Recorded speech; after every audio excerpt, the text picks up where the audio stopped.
예, 성도들이 좀 즐거운 마음을 갖고 있는 것 같습니다. 아멘 소리가 큰 거 보니까. 자, 오늘 여기 말씀 시편 24편 7절에서 10절 다윗의 시인데 말씀 한번 크게 함께 읽어보겠습니다. 시작. 문들아 너희 머리를 들지어다. 영원한 문들아 들릴지어다. 영광의 왕이 들어가시리로다. 영광의 왕이 누구시냐? 강하고 능한 여호와시요 전쟁에 능한 여호와시로다. 문들아 너희 머리를 들지어다. 영광의 왕이 들어가시리로다.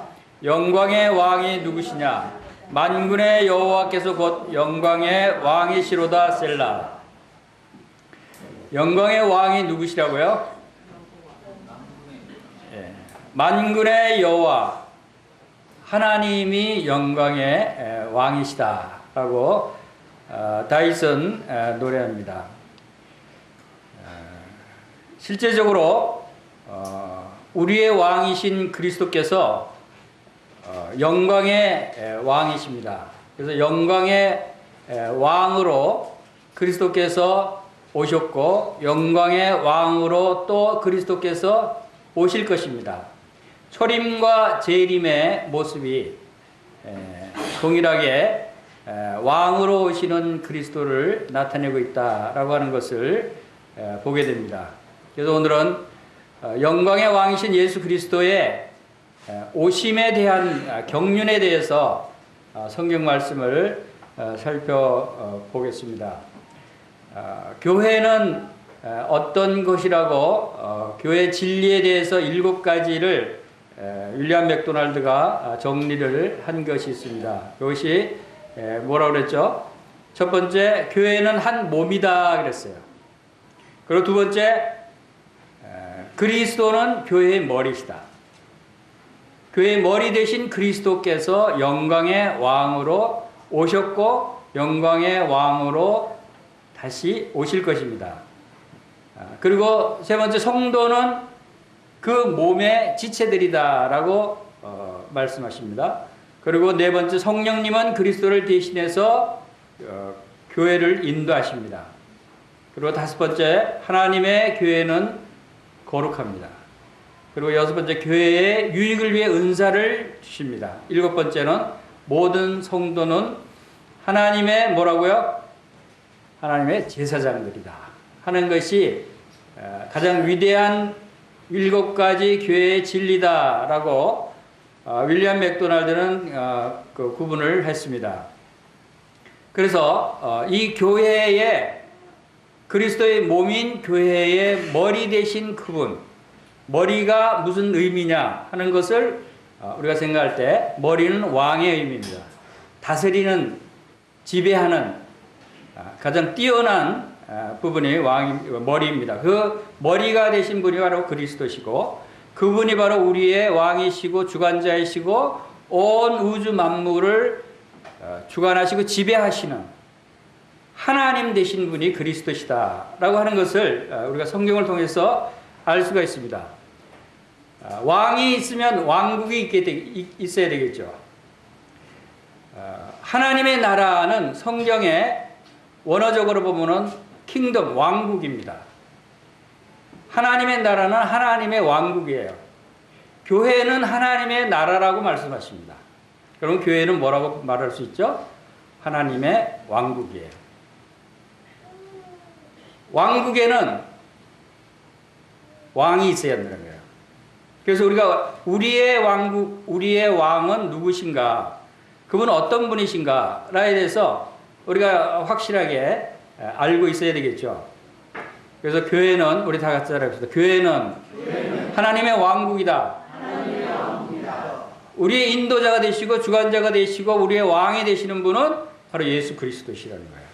그분이 영광의 왕으로 오셨다라고 하는 것을 우리가 알 수가 있습니다. 그래서 하나님께서 이 영광의 왕이신 예수 그리스도를 어떻게 말씀하시고 또 영광의 왕에 대한 하나님의 그 경륜, 하나님의 계획과 하나님의 또한 다스림에 대해서 하나님의 또한 이루시는 모든 이루시고 경영하시는 그러한 경륜에 대해서 오늘 살펴보겠습니다. 우리 마태복음 1장 18절에서 25절 그리스도의 초림에 대한 말씀이죠. 한번 함께 읽어보겠습니다. 시작.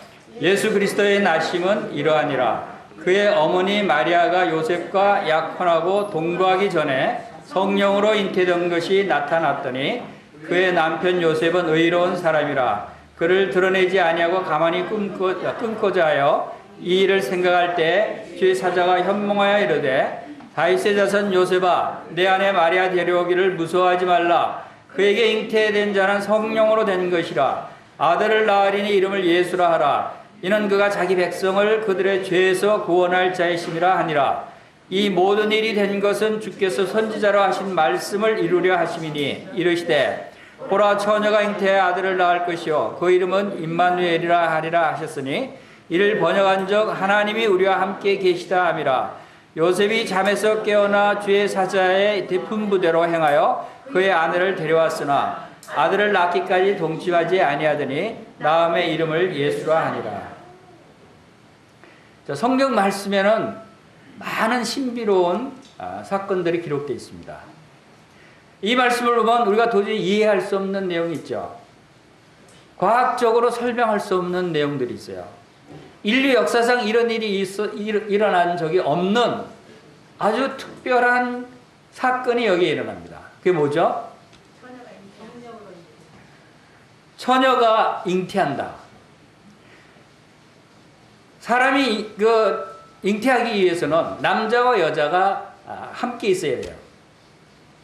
그런데 그것이 남자 없이 여자만 잉태할 수 있다라고 하는 것은 과학적으로 증명할 수가 없어요.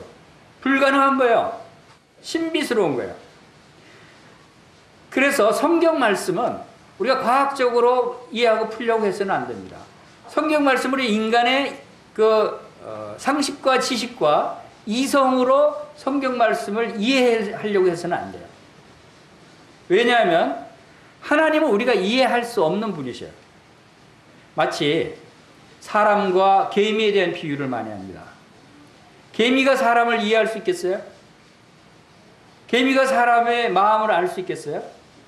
개미가 사람을 보고 왜 사람이 저런 일을 하지? 이러이러한 근거로 이렇게 하는구나 하고 이해할 수 있겠어요? 도저히 이해할 수 없는 거예요. 차원이 다른 거예요.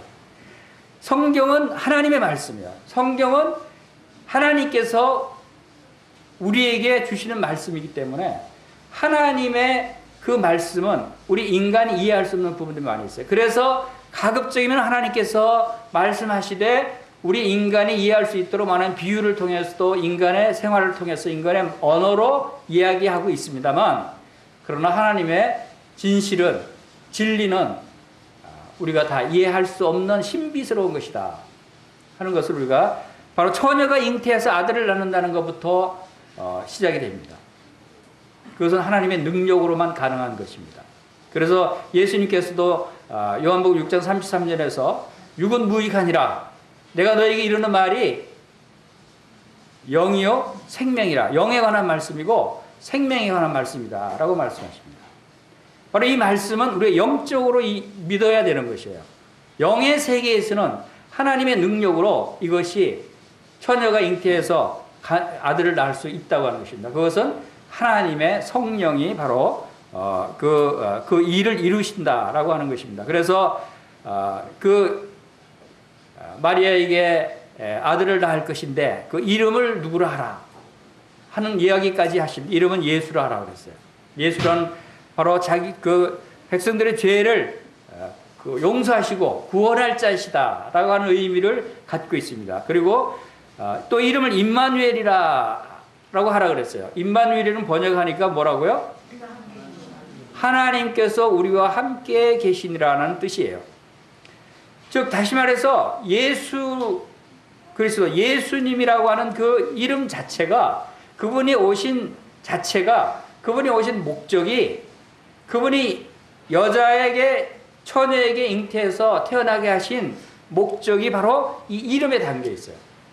그분이 바로 우리 인류 모든 사람들의 죄를 용서하러 오실 분이고, 그분이 오심으로 인해서 하나님과 멀어졌던 우리 사람들로 하여금 하나님과 다시 하나님께 가까이 가서 하나님과 함께 살 수 있게 하시기 위해서 예수 그리스도를 이 땅에 태어나게 하셨다라고 하는 것을 여기서 함축하고 있는 거예요. 예수 그리스도의 초림에 대해서 바로 이러한 의미를 말씀하신 것을 우리가 보게 됩니다. 그래서 그 다음 말씀에서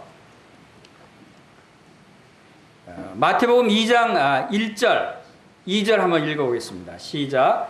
헤롯 왕 때 예수께서 유대 베들레헴에서 나심에 동방으로부터 박사들이 예루살렘에 이르러 말하되 유대인의 왕으로 나시니가 어디 계시냐? 우리가 동방에서 그의 별을 보고 그에게 경배하러 왔노라. 예수님이 태어나실 때 바로 베들레헴에 태어나셨는데 유대인의 누구로 태어났다고요? 유대인의 왕으로 나시니가 어디 계시냐? 예수님이 이 땅에 오셨을 때는 왕으로 오셨어요. 유대인의 왕으로. 그리고 그에게 경배하러 왔노라. 이 동방에서부터 온 박사들은 하나님의 말씀을 믿었어요. 그리고 하나님의 계시를 믿었어요. 그리고 그들이 하나님의 계시대로 바로 유대인의 왕으로 이 땅에 오실 그분은 영광의 왕이신 하나님이시다 라고 하는 사실을 그들이 믿었어요. 그래서 그분이 오셨다고 하는 사실을 믿었을 때 그들은 그 아기에게 나아가서 경배를 드렸다는 거예요. 이게 이해가 됩니까? 인간의 상식으로.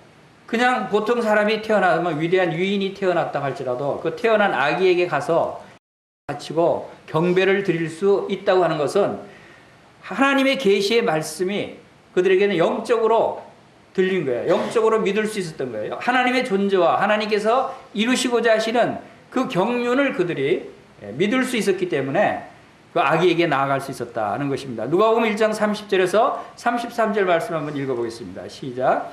선사가 이르되 마리아여 무서워하지 말라. 내가 하나님께 은혜를 입었느니라. 보라 내가 잉태의 아들을 낳으리니 그 이름을 예수라 하라. 그가 큰 자가 되고 지극히 높은 이의 아들이라 일컬어질 것이요 주 하나님께서 그 조상 다윗의 왕위를 그에게 주시리니 영원히 야곱의 집을 왕으로 다스릴 것이며 그 나라가 무궁하리라. 바로 아기 예수님의 탄생에 관한 말씀에서 바로 이렇게 다윗의 왕위를 주시겠다. 그리고 야곱의 집을 다스릴 왕으로 다스릴 것이고 그 나라가 무궁할 것이다 라고 하는 말씀을 하십니다. 예수 그리스도는 다윗의 왕권을 이어받을, 다시 말해서 다윗의 왕권이라고 해서는 하나님의 계시에 의해서 하나님의 경륜에 의해서 이스라엘 백성들의 그 왕권을 주시면서 이스라엘 백성의 영원 무궁한 하나님의 왕권, 하나님의 권위를 상징합니다. 그리고 그 이스라엘의 나라는 영원합니다. 그것이 곧 하나님의 나라를 의미하는 것이기 때문에 실질적인 이스라엘 땅에 있는 그 이스라엘 국가를 의미하는 것이 아니라 하나님께서 그 나라를 통해서 이루고자 하시는 영원한 경륜을 바로 다윗의 왕권으로부터 부여하셨다. 그래서 그 왕위를 영원한 하나님의 왕권을 이어받을 왕이 이제 태어날 것이고 그 나라는 무궁할 것이다 라고 하는 것을 말씀하고 있는 것입니다. 그래서 오늘은 이 왕이신 예수 그리스도 이분에 대해서 이분이 성육신 하나님께서 이 육신으로 오신 이 신비스러운 일과 또 하나님의 경륜에 따라서 창세 전에 예수 그리스도 그리고 구약 시대 예수 그리스도 그리고 신약 시대 그리고 천국에서 예수 그리스도 창세 전부터 영원한 세계에 이르기까지 예수 그리스도에 관한 하나님의 경륜을 우리가 이 짧은 시간이지만 한번 쭉 살펴보면서 그분이 얼마나 놀라운 분이신가, 우리의 왕이 어떤 분이신가, 얼마나 놀라운 왕이신가를 우리가 알고 그분께 감사와 찬양과 경배를 돌리는 시간이 됐으면 좋겠습니다. 많은 사람이 예수 그리스도의 오신 날을 기념하면서 즐거워합니다. 그 즐거운 이유가 바로 여기에 있어야 되는 거예요. 뭐 쉬는 날이라서 즐겁다고요? 그거는 우리가 그건 예수님을 알지 못하는 사람들이 하는 그런 얘기죠. 자, 우리가 예수님으로 인해서 우리가 기뻐하고 즐거워해야죠. 그분이 오셨다. 나의 왕으로 나를 영원히 구원할 구세주로 오신 그분이 오셨다는 사실이 얼마나 반갑고 즐겁습니까? 얼마나 감사한 일입니까? 그리고 그분이 지금 실제로 내 마음에 들어오셨다. 그리고 실제로 그분이 내 마음에 살아계신다. 나와 함께 지금 왕으로서 나를 다스리신다. 얼마나 기쁘고 즐거워요. 이 기쁘고 즐거운 것은 1년에 한 날을 정해서 기쁘고 즐거워할 것이 아니라 1년 내내 우리는 기쁘고 즐거운 날이 되어야 되지 않겠어요? 바로 그런 것이 바로 우리가 예수 그리스도를 아는 것이 필요합니다. 그래서 성육신의 신비에 대해서 성경에 우리가 특별히 이제 요한복음의 그 말씀에서 태초에 말씀이 계시니라 하는 이 말씀의 영원성에 대해서 우리가 알 수가 있고, 또 이 말씀이 하나님과 함께 계셨다. 하나님과 함께 계셨다는 것은 말씀의 인격성에 대해서 또 나타내고 있죠. 그리고 이 말씀은 곧 하나님이시라 그러십니다. 우리가 이 성경 말씀, 이 말씀이 하나님께서 나에게 하시는, 말씀을 통해서 하나님께서 나에게 나타나시는 말씀이다라고 하는 그런 믿음을 갖고 말씀을 대할 때 이 말씀의 신성이 나타난 것입니다. 그리고 만물이 그런 말미암아 지음받았다. 만물이 무엇으로 지음받았어요? 하나님의 말씀으로 지음받았어요.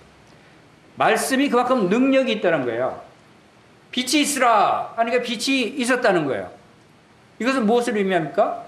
하나님이 말씀하시는 그 말씀의 능력이라는 것은 우리가 상상할 수 없는 능력으로 나타난다는 거예요. 어떻게 오늘날 아무리 과학이 발달되고 문명이 발달된 오늘날 유명한 기술자나 과학자들도 빛을 만들 수 있어요? 만들 수 없어요. 그러나 하나님은 이 말씀으로 빛을 만드셨어요. 말씀의 능력이라는 것이 이렇게 놀라운 것이다. 만물이 그런 말만 지음받았다. 그 안에 생명이 있다. 이 말씀 안에 생명이 있어요. 왜? 하나님의 말씀이기 때문에. 하나님은 생명이시기 때문에 하나님이 하시는 말씀은 생명의 능력을 나타내시는 것입니다. 그래서 생명을 부여하는 말씀이다. 우리가 거듭난 것이 무엇으로 거듭났어요? 우리가 거듭난 것은 항상 있고 살아있는 하나님의 말씀으로 거듭났느니라 라고 말씀하셨어요. 하나님의 말씀의 능력, 이것은 바로 신비스러운 것입니다. 그리고 이 생명은 사람들의 빛이다 그랬어요. 이 생명은 사람들의 빛이다. 빛은 드러나는 것입니다. 밝히는 것입니다.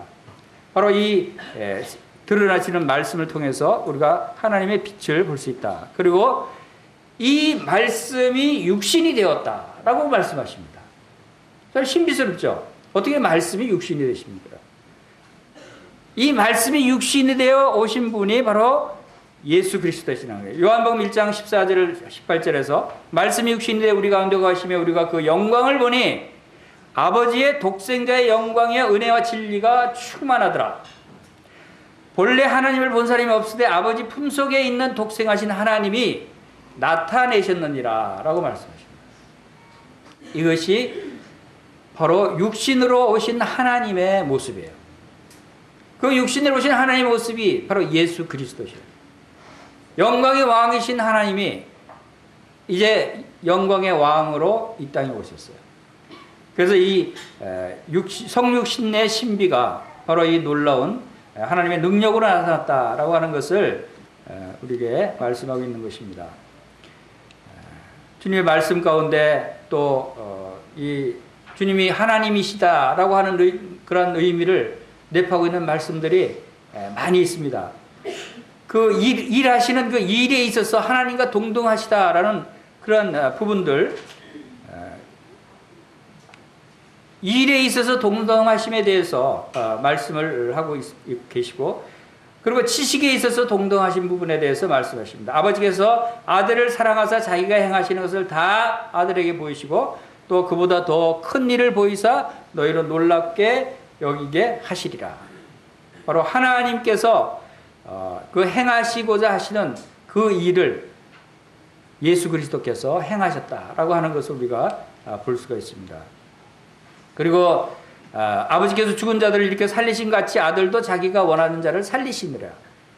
하나님께서 부활의 능력을 가지신 같이 예수 그리스도께서도 부활의 능력을 가지셨다라고 하는 것을 말씀하시고, 아버지께서 아무도 심판하지 아니하시고 심판을 다 아들에게 맡기셨다. 하나님이 심판하시는 심판주이신데 그 심판의 일을 아들 예수 그리스도께 맡기셨다는 거예요. 예수 그리스도가 바로 심판의 주로 오셨다는 것이고, 그리고 모든 사람이 아버지를 공경하는 것 같이 아들을 공경하게 한다. 그것은 바로 예수 그리스도께서 하나님 되심을 나타내시는 것이죠. 아들을 공경하지 아니하는 자는 그를 보내신 아버지도 공경하지 않느니라. 하나님과 동등됨을, 바로 영광 가운데서도 동등됨을 나타내신다라고 하는 것을 볼 수가 있습니다. 그리고 이제 요한복음 5장 24절 함께 크게 읽어보겠습니다. 시작. 내가 진실로 진실로 너에게 이르노니 내 말을 듣고 나 보내신 이를 믿는 자는 영생을 얻었고 심판에 이르지 아니하나니 사망에서 생명으로 옮겼느니라. 우리가 그 예수 그리스도를 믿을 때 거듭나죠. 근데 예수님은 뭐라고 말씀하셨어요? 누구를 믿을 때 거듭난다고 그랬어요, 예수님. 내 말을 듣고, 우리는 예수님의 말을 듣고 거듭납니다. 근데 예수님은 또 한 가지를 더 붙이시죠. 뭐라고 그러셨죠? 나를 보내신 이를 믿는 자는, 그분이 누구예요? 하나님이시죠. 하나님께서 우리를 거듭나게 하신다는 거예요. 이것은 곧 예수님과 하나님과 동등됨을 말씀하시는 것입니다. 바로 성육신에 대한 증거들이 지금 여기에 이렇게 말씀에 여러 군데 나타나는 것을 보게 됩니다. 자존에 있어서 동등하신 그런 그 부분도 말씀하셨습니다. 자, 요한복음 5장 39절에서 한번 읽어보겠습니다. 시작. 너희가 성경에서 영생을 얻는 줄 생각하고 성경을 연구하거니와 이 성경이 곧 내게 대하여 증언하는 것이니라. 특별히 이 성경은 주님 말씀하실 당시 신약 성경이 없었죠.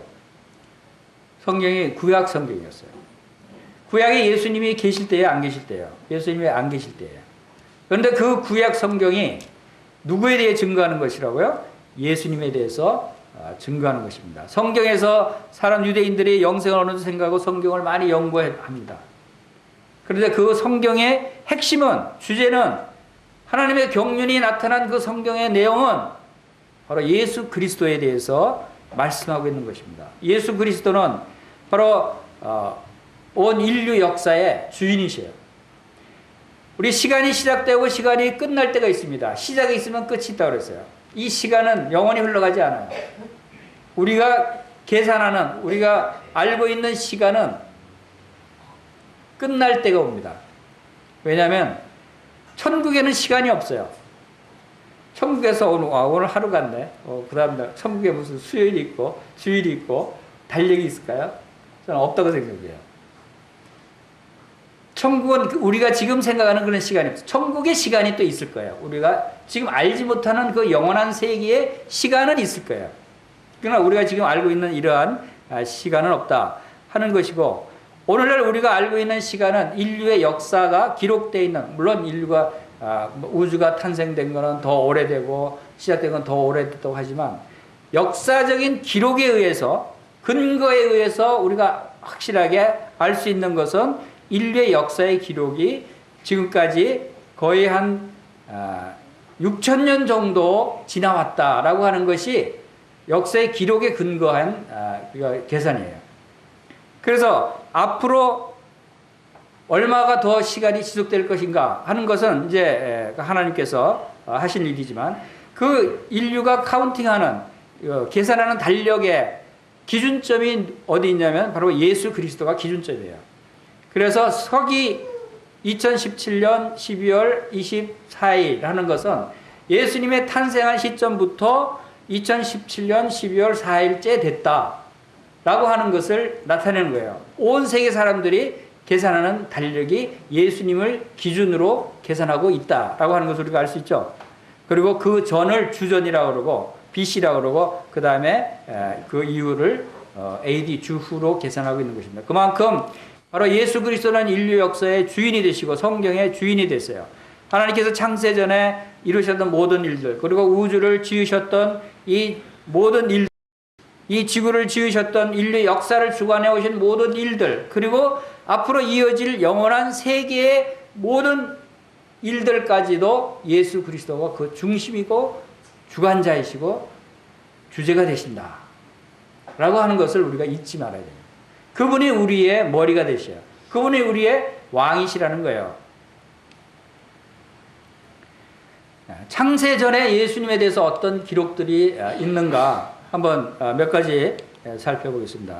이미 이 온 우주가 그 창조되기 이전에 예수 그리스도께서 계셨다고 하는 사실을 우리가 살펴볼 수 있습니다. 첫 번째, 창세 전에 하나님의 영광을 함께 누리고 계셨다라고 하는 것을 요한복음 17장 5절에서 아버지와 창세 전에 내가 아버지와 함께 가졌던 영화로서 지금도 아버지와 함께 나를 영화롭게 하옵소서 하고 예수님이 기도하시는 모습이 있었어요.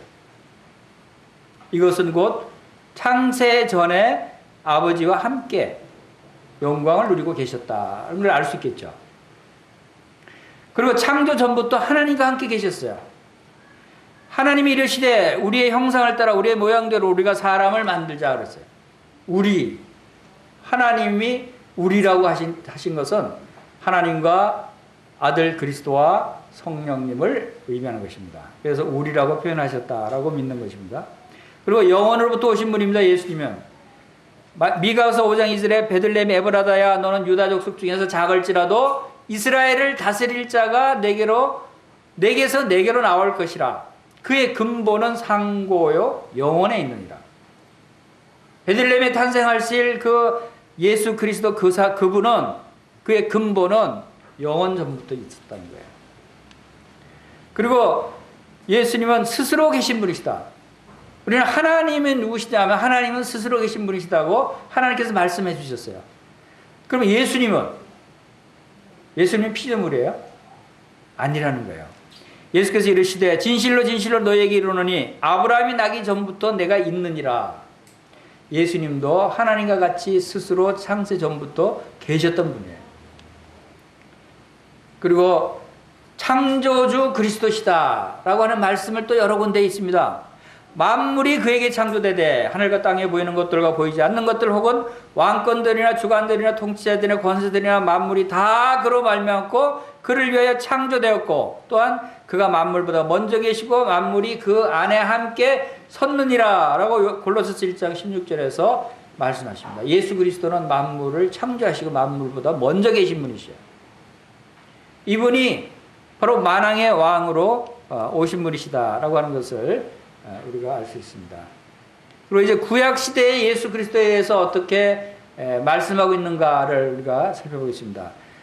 너희가 성경에서 영생을 찾으려고 하지만 그러나 이 성경이 바로 나에 대해서 증거하는 것이다 하고 말씀을 하셨습니다. 이 성경이 바로 구약 성경뿐만 아니라 그 신약 성경도 바로 예수 그리스도에 대해서 말씀하고 있는 성경이다라고 하는 것을 알 수가 있습니다. 자, 구약의 예언들 가운데 먼저 그분이 사람으로 오실 분이라는 것을 예언하셨어요. 그게 창세기 3장 15절에서 바로 하와에게 여자의 후손은 뱀에게 하와가 그 범죄했을 때 그 뱀에게 하나님께서 말씀하십니다. 여자의 후손은 내 머리를 상하게 할 것이요. 바로 여자의 후손으로 그리스도께서 구원자가 오실 것을 말씀하고 있죠. 그 다음에 또 아브라함에게 약속한 백성이 그 왕권의 그 왕의 백성들이 될 것이다. 이스라엘이 바로 백성들이 될 것이다. 라고 하는 것을 예언하시고 또 유다 지파에 태어날 것을 말씀하셨어요. 그리고 또 그 가문은 다윗의 집에 다윗의 가문으로 태어날 것이다. 그래서 예수님의 족보를 보면은 다윗의 가문으로 실제로 태어나셨죠. 그리고 미가서 5장 2절에는 그 베들레헴에서 태어날 것이다라고 기록이 되어 있어요. 그러니까 사람으로 태어날 것이고 아브라함의 백성들이 될 것이고 아브라함이 그의 백성이 될 것이고 유다 지파에서 태어날 것이고 다윗의 후손으로 태어날 것이고 태어날 장소는 베들레헴일 것이고 이렇게 상세하게 지금 구약 성경에 다 이렇게 기록이 되어 있어요. 그것을 지금 우리가 살펴보고 있는 것입니다. 그분의 근거가, 그분의 근본이 어디에 있는가 하는 것을 살펴보는 것이죠. 이사야서 9장 6절 한번 읽어보겠습니다. 시작. 이는 한 아기가 우리에게서 낳고 한 아들을 우리에게 주신 바 되었는데 그의 어깨에는 정사를 메었고 그의 이름은 기묘자라 모사라 전능하신 하나님이라 영전하시는 아버지라 평강의 왕이라 할 것입니다. 바로 이 말씀도 예수님에 대해서 계시하신 말씀이에요. 한 아기가 낳는데 비록 태어날 때는 아기로 태어났지만 그분은 바로 전능하신 하나님이고 바로 평강의 왕이시다 라고 하는 것을 이사야서에서 말씀을 하셨습니다. 그리고 이제 그분의 날에 대해서 또 그분은 다니엘서에서는 그분이 이제 메시아가 끊어질 것에 대해서 또 끊어진 후에 일어날 일들에 대해서 예언을 하고 있습니다. 그리고 처녀에서 탄생할 것이라는 것도 이미 이사야서에서 말씀하고 계시고 그분은 멸시를 받고 질고를 지고 조롱을 받고 말을 쓰는 수치한 모욕을 받을 것이라고 이사야서 53장에 계시되어 있어요. 이 계시된 기록대로 실제로 예수님이 얼마나 모욕과 수치를 당하셨어요. 유대인들에게 돌에 맞아 죽을 뻔도 했죠. 많은 사람들이 배척했죠. 심지어는 십자가에서 유대인의 왕이여 하면서 얼마나 가시면류관을 씌우고 모욕하고 뺨을 때리고 그런 수치를 당하셨어요. 하나님의 아들이면 그 십자가에서 내려와 봐라. 다른 사람은 구원했지만 왜 넌 자신을 구원하지 못하느냐. 너도 한번 네 자신을 구원해봐라 라고 하는 조롱을 받았어요. 그러나 예수님은 그러한 조롱을 받으면서도 실제로 그 능력을 행하지 아니하신 거 참고 십자가에서 고난받으신 이유는 만약에 십자가에서 내려오셨다면 화가 나서 그 조롱하는 사람들 다 멸하고 죽였다면 우리는 구원받을 수 없었어요. 그 십자가에서 누구를 생각하고 계셨겠어요? 예수님이. 그 조롱을 왕이 하찮은 백성들로부터 모욕과 수치와 조롱을 당하시고 계실 때 그분은 누구를 생각하고 참으셨어요? 여러분을 생각하고 참으셨어요. 여러분을 생각하면서 참으신 거예요. 이것이 바로 예수 그리스도의 우리에 대한 사랑입니다. 왕이 바로 당하신 그러한 고난을 참으신 것입니다. 그리고 그분은 정의와 또한 빛으로 오실 분이시고 그분은 버림을 받고 또 찔리고 상할 것이라고 또 말씀을 하고 계시죠. 그리고 죽음에 처한 상태 비웃고 조롱을 당한다라고 하는 말씀이 이사야서 53장에서 그는 곤욕과 신문을 당하고 끌려갔으나 그 세대 중에 누가 생각하기를 그가 살아있는 자들의 땅에 끊어지면 마땅히 형벌을 받을 내 백성의 허물 때문이라 했으리요. 바로 마땅히 그 모욕과 수치와 조롱을 받을 수밖에 없는 백성들, 우리들을 위해서 그리스도께서 그 수치를 당하셨다라고 하는 것을 말씀하고 있는 것입니다. 그의 죽음, 고난의 목적이 뭐라고 이사야서 말합니까? 우리는 다 양 같아서 그릇 행하여 각기 제 길로 갔거늘 여호와께서는 우리 모두의 죄악을 그에게 담당시키셨다. 우리 모든 사람의 죄악을 예수님께 담당시키기 위해서 예수님이 실제로 그 죄를 담당하시기 위해서 그런 모욕과 수치와 고난과 아픔과 저주를 참으신 거예요. 그리고 결국은 그분이 죽으셨어요. 죽음에까지 이르신 그분의 사랑이다라고 하는 것을 우리가 볼 수가 있죠. 그 다음에 부활에 대해서 또 시편에 계시하시고 또 구원의 하나님에 대해서 계시하시고 또 그분이 감람산에 다시 재림하실 것이라는 것이 이미 구약에 계시되어 있다라고 하는 사실을 우리가 알 수가 있습니다. 그래서 이제 신약시대에서는 예수님에 대해서 어떻게 기록되어 있는가에 대해서 우리가 잘 아는 대로 예수님이 바로 처녀의 몸에서 탄생할 것이라는 것을 천사로부터 마리아가 얘기를 듣고 마리아는 그러한 이해할 수 없는 일이지만 그나마 그는 하나님을 신뢰했기 때문에 하나님을 믿었기 때문에 그것을 받아들입니다. 마리아의 믿음이 참 놀라운 것 같아요. 마리아는 그만큼 하나님은 영이시기 때문에 성령의 능력으로 남자를 알지 못하지만 그러나 잉태하시겠다는 그 말씀이 자기에게 이루어질 것을 믿었던 거예요. 이러한 믿음들이 바로 우리들에게도 필요하다는 생각을 할 수 있습니다. 그리고 예수님의 그 그 공생에 예수님이 이 땅에 이제 태어나셔서 이 땅에 33년 동안 사시면서 그 중에 한 3년 정도 되는 기간을 이제 그 예수님이 드러내시고 이제 일을 하셨습니다. 그분은 이 땅에 빛의 역할을 하셨고 소금의 역할을 하셨고 자신이 친히 말씀하신 대로 나는 생명의 떡이라고 그래서 많은 사람들의 영의 양식이 되실 것을 말씀하시고 그분은 음료 생수가 되실 것을 말씀하셨어요. 실제로 안전병이를 고쳐주고 병든 자를 낫게 하고 눈먼 소경의 눈을 뜨게 하시고 12년이나 고생하는 혈류병의 여인을 순식간에 낫게 하셨어요. 실제로 물 위로 걸어다니시고 풍랑을 잠잠케 하시는 사람이 할 수 없는 하나님만이 하실 수 있는 하나님의 능력을 사람으로 오신 예수님이 친히 이 땅에서도 행하셨다는 거예요. 그분은 이 땅에서도 왕이셨어요. 왕으로 오셨고 왕으로 살으셨어요. 그러나 그 왕으로 살으신 그분의 모습이 얼마나 겸손하고 얼마나 희생적이고 얼마나 우리를 사랑하는 모습으로 나타내셨는가 하는 것을 우리가 또 알 수가 있습니다. 그리고 그분은 이제 말씀하신 대로 이제 오셔서 십자가에서 죽으셨어요. 십자가에서 고난받으시고 죽으신 그분의 모습을 우리가 또 볼 수가 있습니다. 예수님이 십자가에 죽으셨을 뿐만 아니라 다시 부활하시고 하늘에 승천하셨다라고 하는 사실이 성경에 기록되어 있어요. 이것은 역사적인 사실이에요. 이런 역사적인 사실이 많은 사람들로 하여금 당시에 얼마나 핍박이 많고 얼마나 환란이 많았음에도 불구하고 수많은 제자들이 목숨을 걸고 이 기쁜 소식을 전하러 많은 만방에 흩어져서 복음을 전했다라고 하는 사실들을 우리가 생각해 볼 수 있습니다. 우리가 복음을 전할 수 있다고 하는 것은 바로 이 그리스도가 누구고 그분이 왜 오셨고 그분이 나에게 왕이시다 하는 사실을 분명하게 믿지 아니하면 이렇게 담대하게 복음을 전할 수 없었을 거예요. 초대교회 성도들은 바로 성령의 충만함으로 성령의 나타내심을 따라서 이 예수를 증거했어요.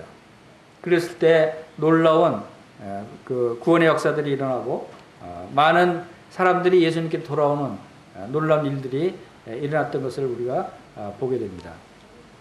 예수님이 십자가에 죽으신 그 십자가의 보혈입니다. 십자가의 보혈을 통해서 우리의 모든 죄를 다 용서하신 그 사실을 우리가 알 수 있습니다. 그것은 우리 마음속에 시커멓게 쌓여있던 우리의 죄악들, 양심상의 더러운 죄악들, 우리가 겉으로는 여러분들이 죄를 짓지 않고 선하게 살았고 나는 법 없이도 살 수 없는 사람이라고 생각할지 몰라도 여러분의 마음속에 얼마나 더럽습니까? 얼마나 죄가 많습니까?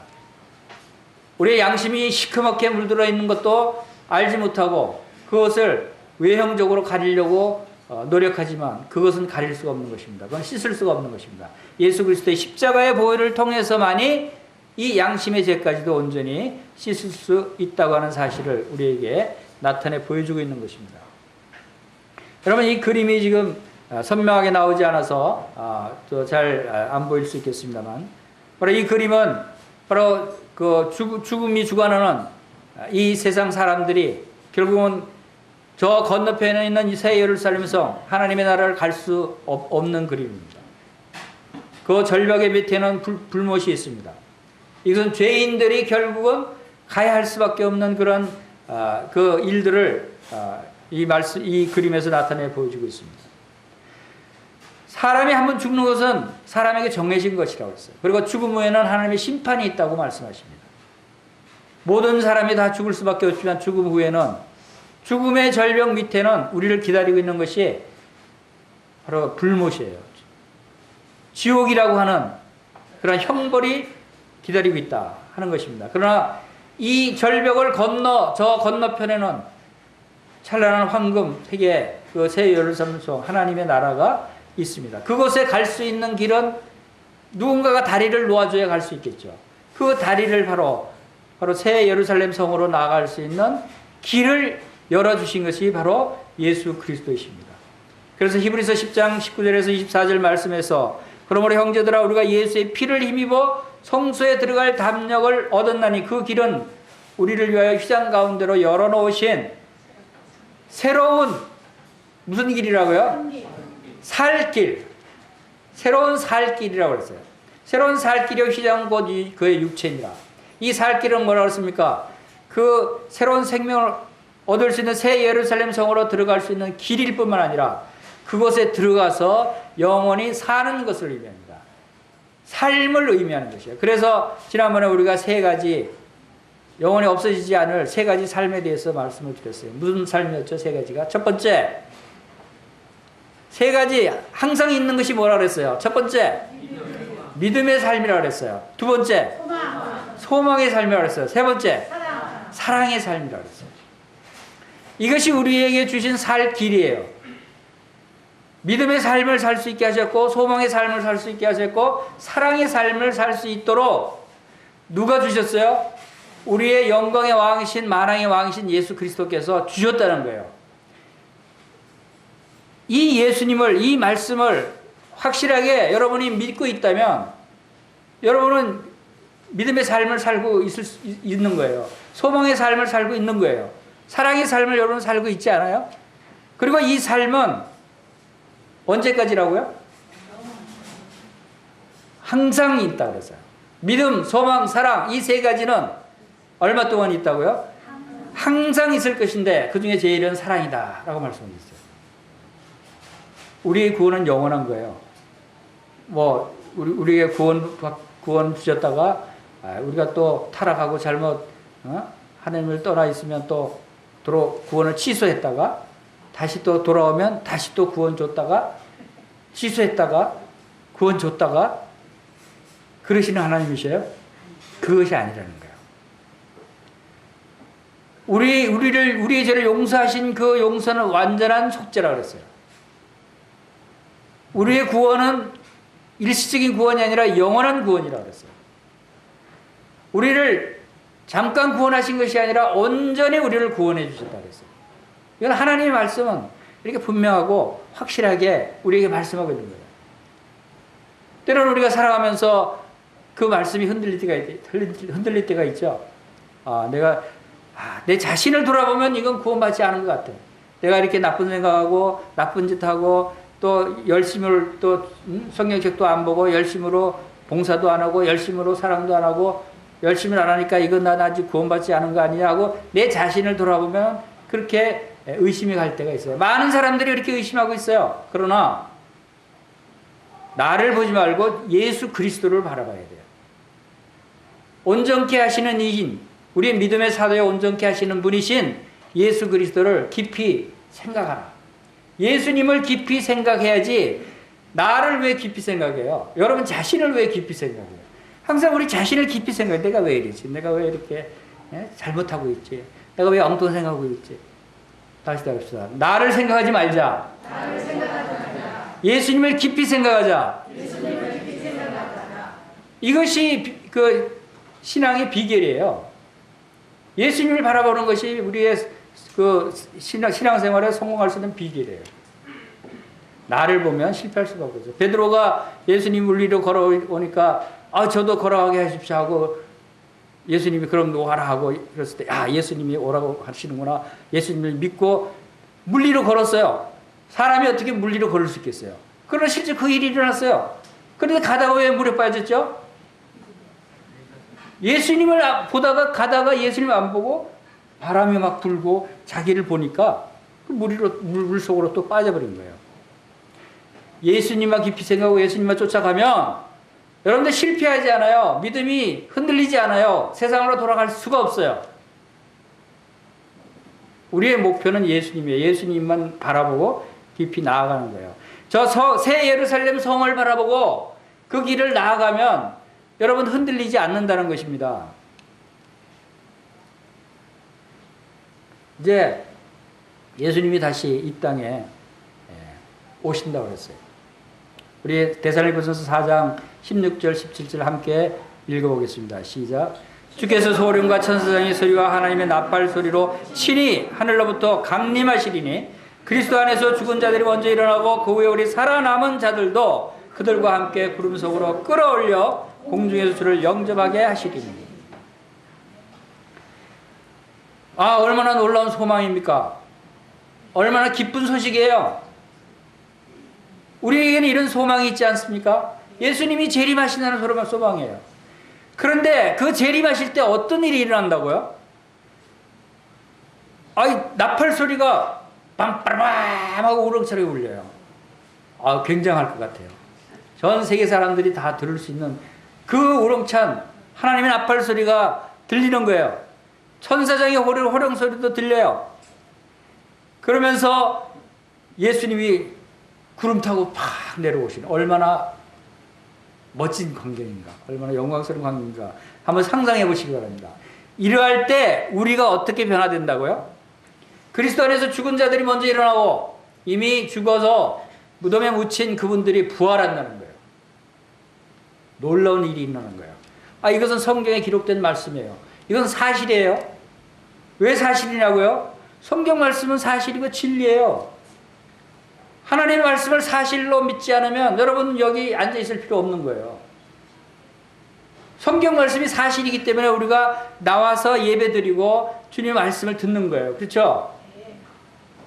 성경 말씀 사실이 아니다라고 생각하는 사람 손 들어보세요. 그분들은 아마 나오지도 않았을 거예요. 그렇죠? 자, 이 말씀은 사실이다라는 것은 우리가 실제로 이런 일을 경험한다는 거예요. 이 소망을 갖고 있으면 여러분 즐겁지 않아요? 누가 여러분 때려도 웃음이 나오지 않겠어요? 내가 어떤 고난이 있어도 아, 나는 그때는 주님 부활돼서 주님을 맞이하게 될 거야. 공중으로 들어 올려갈 거야. 그 영광스러운 주님과 함께 만날 거야. 구름 속으로 끌어올려 공중에서 주를 영접하게 되는 이 놀라운 휴거의 사건이 우리에게 약속되어 있다 하는 것입니다. 히브리서 10장 35절에서 39절 말씀 함께 읽어보겠습니다. 시작.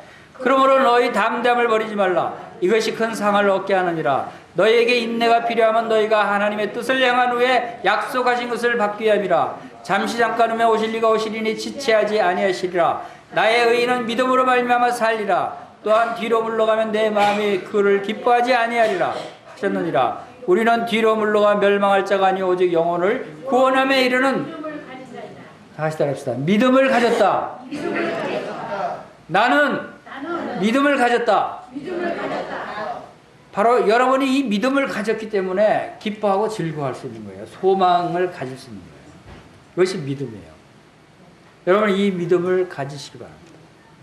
이 믿음을 가지면 바로 이러한 주님이 잠시 잠깐 후면 오신다.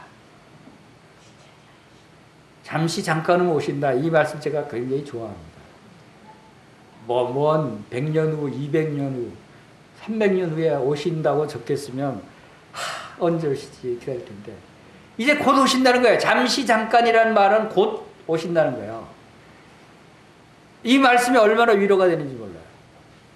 뭐 괴로운 일이 있든지 또 슬픈 일이 있든지 어려운 일이 있든지 우리를 위로해 줄 수 있는 말씀은 잠시 잠깐 오면 주님이 다시 오시니까 좀 조금만 참아 하는 이러한 말씀이죠. 결국은 우리가 영혼의 구원을 받는다라고 하는 사실을 말씀하고 있는 것입니다. 그 다음에 이제 천국의 예수 그리스도의 모습에 대해서 또 살펴보겠습니다. 예수님이 지금 천국에 계시는 예수님의 모습을 우리가 어디서 볼 수 있죠? 요한계시록에 기록이 되어 있어요. 이 땅에 오셨다가 이 땅에서 공생애를 지내시고 십자가의 고난을 받으시고 죽으셨다가 다시 부활하셔서 하나님의 보좌 우편으로 승천하신 예수님, 그 예수님이 지금 하늘나라에 계시죠. 하늘 보좌 우편에 계십니다. 그분이 지금 어떤 모습을 하고 계시는가를 요한계시록의 7교회에 대해서 말씀하시면서 잠깐 보여주셨어요. 그분의 모습이 바로 요한계시록 1장 10절에서 10절 모습대로 머리는 흰 털이, 이것은 바로 그 영광을 나타냅니다. 흰 빛을 나타내는 것이고, 그리고 눈은 불꽃 같은 눈을 가지신 모습이에요. 불꽃 같은 눈이라는 것은 모든 것을 꿰뚫어 보실 수 있는 그런 전능자의 눈이죠. 그리고 그 입에는 좌우에 날선 검이 있다고 그랬어요. 그것은 무엇을 의미하죠? 바로 하나님의 말씀. 바로 하나님의 말씀은 바로 우리의 영과 혼과 관절과 골수를 찔러 쪼개기까지 하는 좌우에 날선 검과 같다고 그랬어요. 그 말씀이 예수님의 그 입에서 나오는 그런 말씀이다. 그리고 음성은, 음성도 예수님의 음성은 굉장히 크고 우렁차고 놀라운 음성 같아요. 그러니까 전 세계 사람들이 다 들을 수 있지 않겠어요? 전 세계 사람들이 다 들을 수 있는 얼마나 큰 음성이겠어요? 이건 참 놀라운 분이시요. 제가 목소리가 좀 크다고 얘기하지만 제가 아무리 소리를 질러도 저 밖에까지 못 가요. 예수님의 음성은 전 세계 온 우주에 다 퍼져나가는 놀라운 음성이세요. 그래서 많은 물소리와 같은 음성이라고 그랬어요. 나야가라 폭포에 갔더니 진짜 물소리가 어마어마하게 크다는 것을 알게 됐어요. 그 폭포, 엄청난 큰 폭포에서 떨어지는 물소리, 그 밑에 들어가서 배 타고 폭포 밑에까지 가니까 그냥 그 소리에 그냥 압도돼 버려요. 그 이상의 엄청난 목소리가 주님의 말씀의 목소리다. 얼굴은 해가 힘있게 비치는 것 같다라고 말씀하셨습니다. 이 얼굴에 해가 힘있게 비친다라고 하는 것은 바로 빛이 있으리라 하심에 빛이 있게 하셨는 그 하나님께서 예수 그리스도의 그 얼굴에 있는 하나님의 영광을 아는 빛을 우리에게 비추셨다는 말씀을 바로 생각나게 하십니다. 그 예수 그리스도의 얼굴에 있는 하나님의 영광을 아는 빛이 바로 빛나고 계시다라고 하는 것을, 그리고 오른손에 7뼈를 들고 있습니다. 이 7뼈는 바로 7 교회를 의미하는 것이고, 또 발에 끌리는 옷, 발은 주석 같고 강한 그러한 정복자와 심판주의 발을 가지신 이러한 모습의 예수님이시다. 이 예수님이 실제로 요한계시록에서 이 모습을 나타내시면서 뭐라고 말씀하신 줄 아십니까? 나는 처음이요 마지막이니 곧 내가 살아있는 자다. 예수님이 십자가에 죽으셨지만 지금 살아있는 자라고 말씀하시는 거예요. 예수님이 지금 살아계셔요. 그리고 내가 전에 죽었었노라 볼지어다 이제 세세토록 살아있어 사망과 음부의 열쇠를 가졌노라 라고 지금 하늘에서 말씀하고 계시는 거예요. 이게 요한을 통해서 계시로 말씀하신 예수님의 모습인 거예요. 바로 이 예수님이 7교회를 통해서 지금 예수님의 다양한 여러 가지 모습들을 말씀해 주고 있습니다. 에베소 교회에 나타나신 예수님은 오른손에 7뼈를 붙들고 7 촛대 사이를 거니시는 분으로 나타나셨어요. 그리고 서머나 교회에서는 처음이요 마지막이요 죽었다가 살아나신 생명의 주로 말씀하고 계십니다. 그리고 보가막 교회에서는 좌우에 날선 검을 가지신 분으로 나타났어요. 그 입에 말씀의 검이 바로 놀라운 능력의 말씀이다 라고 하는 것을 나타내고 있고, 두아디라 교회에서는 그 눈이 불꽃 같고 그 발이 빛난 주석 같은 하나님의 아들로 표현됐어요. 아까 우리가 살펴본 예수님의 모습이 7교회에 나타난 모습들과 동일하게 나타나는 것을 볼 수가 있죠. 또 사대교회는 하나님의 7영과 7별을 가지신 분으로 나타나시고, 빌라델피아 교회는 거룩하고 진실하사 다윗의 열쇠를 가지신 분으로 나타나시고, 라오디아 교회는 아멘이시오 충성되고 참된 증인이시오 하나님의 창조의 근본 되신 이로 나타나셔요. 예수님은 지금 실제로 이런 분이세요. 이 땅에 탄생하셨을 때는 사람들이 멸시했어요. 초라한 모습, 마구간에 태어날 정도로 가난했어요. 사람들이 돌로 쳐 죽이려고 그랬어요. 침 뱉고 뺨을 때리기도 했어요. 이러한 초라한 분이 아니시라는 거예요. 예수님의 참모습은 이렇게 위엄이 있고 능력이 있는 놀라운 분이시다라고 하는 것입니다. 여러분, 예수님이 아멘이셔요. 여러분 다 같이 아멘 해보시기 바랍니다. 아멘. 아멘. 아멘이 예수님의 이름이에요. 아멘이. 아멘이시오 그랬죠? 여러분, 진실로 진실로 내가 너의 이르노니 하는 말씀이 있습니다. 이 진실이 원어가 뭔지 아십니까? 아멘, 아멘, 아멘이에요. 원어에는 아멘, 아멘이에요. 아멘은 진실이라는 뜻이에요. 아멘은 바로 예수님이라는 뜻이에요. 그래서 여러분 아멘 많이 하시기 바랍니다. 여러분 말씀을 들을 때 아멘 하시기 바랍니다. 아멘입니까? 아멘이시여 충성되고 참된 증인이신 예수님이시여. 이 예수님이 이긴 자에게 어떤 상급들을 주십니까? 에베소 교회는 생명나무의 과실을 주신다고 그랬어요. 서머너 교회는 생명의 멸류관과 둘째 사망의 해를 받지 않습니다. 둘째 사망은 뭐죠? 지옥에 던져지는 거예요. 보가모 교회는 감추었던 만나 새 이름이 기록된 흰 돌을 주십니다. 그리고 루아디게아 교회는 만국을 다스리는 권세와 새벽별을 주시겠다고 하셨고, 사대 교회는 흰옷 생명책에 기록되고 이름을 아버지와 천사들 앞에서 시인한다고 말씀하세요. 그리고 빌라델피아 교회는 하나님의 성전의 기둥이 되게 하고 하나님의 이름과 새 예루살렘의 이름과 주님의 새 이름이 기록되게 합니다. 예수님의 이름은 천국에 가면 새 이름이 주어져요. 지금은 아무도 몰라요. 성경에 전혀 기록이 안 됐어요.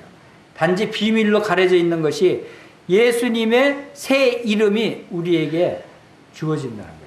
여러분 기대하시기 바랍니다. 그 새 이름이 어떤 이름인가?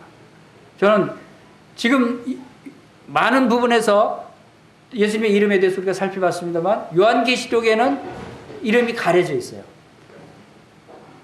요한계시록에는 어린 양이라는 이름으로 많이 대치되어 있어요.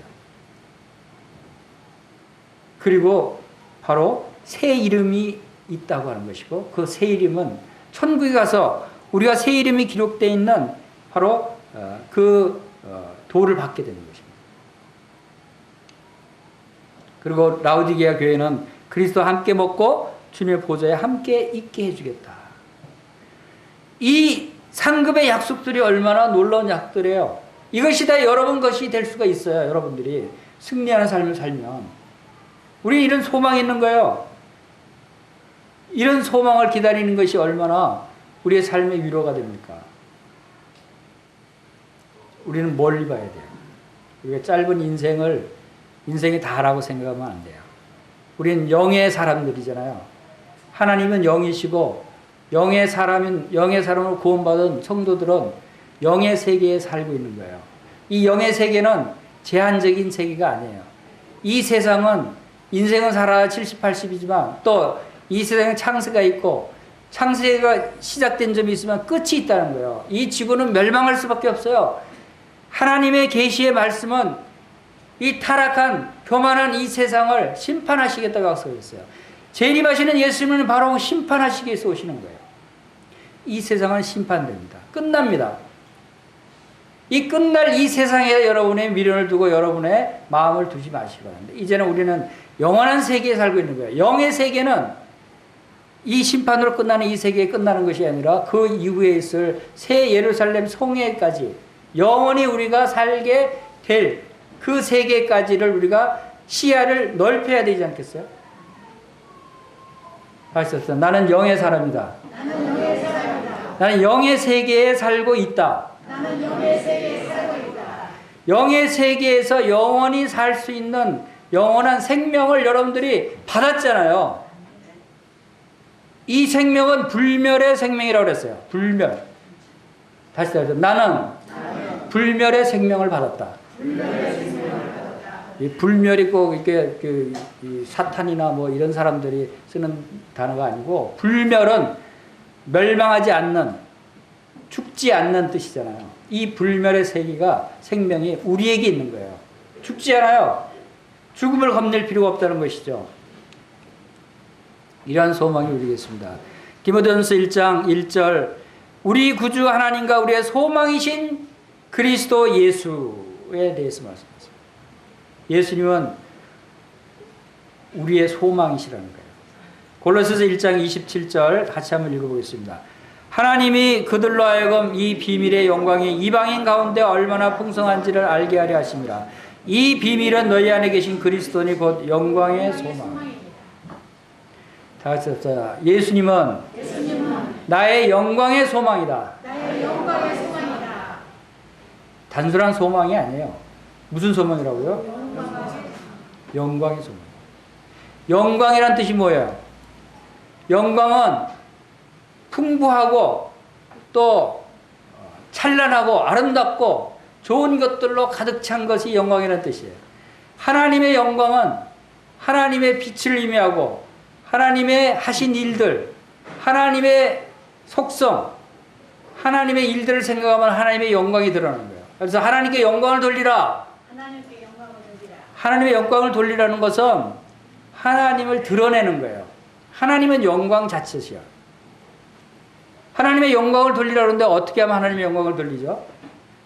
하나님의 이름을 높일 때, 하나님의 하신 일을 말할 때, 하나님이 나에게 은혜를 베푸신 그 은혜를 이야기할 때, 그래서 하나님을 드러내는 거잖아요. 그래서 하나님께 영광을 돌리는 거예요. 하나님을 나타내고 하나님을 드러내는 모든 것이 하나님께 영광을 돌리는 거예요. 그래서 바로 비밀의 영광이 우리 가운데 얼마나 풍성한지를 알게 한다. 우리가 하나님을 알면 알수록, 예수 그리스도를 알면 알수록, 성경 말씀을 알면 알수록 우리에게 더 풍성한 영광이 드러나는 거예요. 하나님의 그 영광이 우리 가운데 나타나는 거예요. 그러면 가슴이 벅차게 올라와요. 마음이 뜨거워지지 않겠어요? 이 하나님의 놀라운 영광의 소망이 우리에게 있다는 거예요.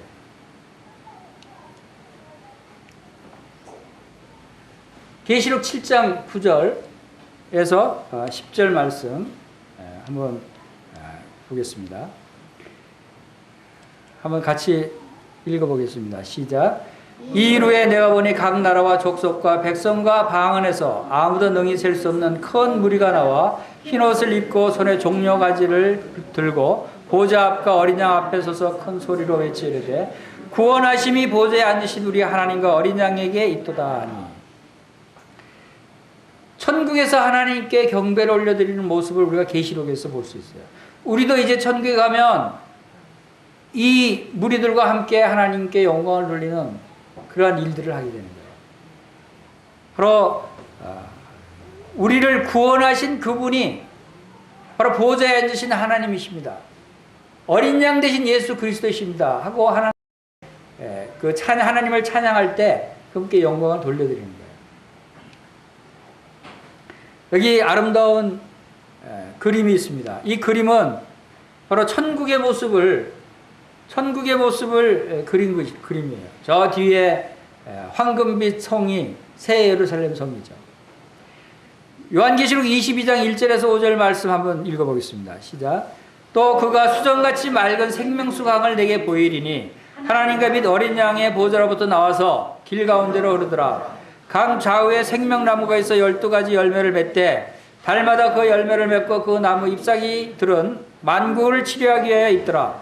다시 저주가 없으며 하나님과 그 어린 양의 보좌가 그 가운데 있으리니 그의 종들이 그를 섬기며 그의 얼굴을 볼 터이요 그의 이름도 그들의 이마에 있으리라. 다시 밤이 없겠고 등불과 햇빛이 쓸데없으니 이는 주 하나님이 그들에게 비치심이라. 그들이 세세토록 왕노릇 하리로다. 이것이 천국의 모습이에요. 바로 우리가 이러한 천국에서 세세토록 하나님을 찬양하며 왕노릇할 그러한 놀라운 은혜를 우리가 받은 자들이다라고 하는 것을 우리가 보게 됩니다. 천국에는 없는 것들이 많죠. 없는 것들이 많아요. 천국에 모든 것이 다 있으면 안 돼요. 없는 것이 많아요. 뭐가 없어야 되죠? 죄가 없어요. 죄가 있으면 안 돼요. 또 뭐가 없다 그랬어요? 저주가 없다 그랬어요. 그렇죠? 이 밤이 없다 그랬어요. 저주가 없고 죄가 없고 밤이 없고 아픈 것이 없고 고통이 없고 슬픔이 없고 미워하는 것이 없어요. 근데 이런 것들이 지금 우리 가운데 이 세상에는 많죠.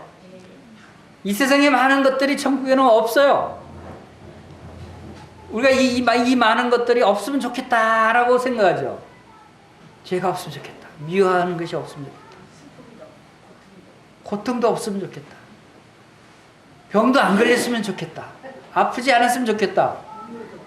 눈물도 없으면 좋겠다. 그 좋겠다 하는 게 여러분의 소망이 이루어집니다. 어디서? 천국에서. 실제로 천국에서 바로 그런 것들이 없다고 성경에 기록되어 있는 것이에요. 조금만 더 기다리세요. 조금만 더 기다리시면 여러분들이 이런 곳에서 살 수 있는 것입니다. 이건 성경 말씀, 사실이고 진리인 성경 말씀에서 말씀하고 있는 것입니다. 우리 시편 24편 8절에 10절 말씀 읽어보겠습니다. 시작. 영광의 왕이 누구시냐? 강하고 능한 여호와시오. 전쟁에 능한 여호와시로다. 문들아 너희 머리를 들지어다. 영원한 문들아 들릴지어다. 영광의 왕이 들어가시리로다. 영광의 왕이 누구시냐? 만군의 여호와께서 곧 영광의 왕이시로다. 셀라. 이 영광의 왕이 바로 우리의 왕이시다는 거예요. 아멘입니까? 아멘. 자, 이 영광의 왕을 우리가 모시고 있다는 것, 또 우리에게 있다는 것, 놀라운 하나님의 은혜라고 생각이 됩니다. 우리 다 같이 기도하겠습니다.